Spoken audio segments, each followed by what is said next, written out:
Nature sound भने यस्तो हुन्छ कि हजुर, एकदम चराचुरुङ्गी कराउने सुनसान बाटो, जसलाई पनि बाघ पनि आउनु सक्ने। तर अहिले यहाँ चाहिँ छैन हो त्यस्तो बाघ चाहिँ, तर आउनु सकिन्छ। हिँड्दा हिँड्दा लालीगुराँसको रुख देखियो। र कुन चाहिँ लालीगुराँस हो? हाम्रो यहाँ त 6-7 वटा लालीगुराँस फुल्छ, त्यस कारण लालीगुराँस कुन चाहिँ त्यो पनि थाहा पाउँदैन कतिपटक हामी।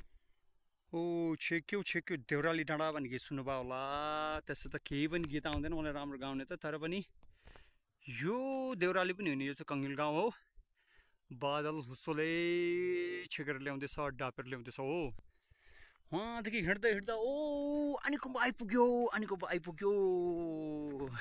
यहाँदेखि हामी जान्छौँ, यस्तो सुन्दर दृश्य हुन्छ जब मौसम सफा हुन्छ नि। हो जन्नत स्वर्ग भन्ने चाहिँ थाहा पाउँछ हो।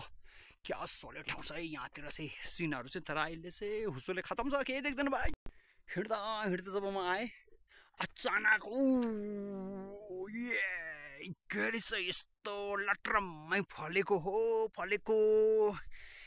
खाउँ कि नखाउँ, खाउँ कि नखाउँ, तर नखाउँ होला विदाउट पर्मिसन के खाने, यस्तो कुराहरू गजबको रहेछ हो मेरो मित्र।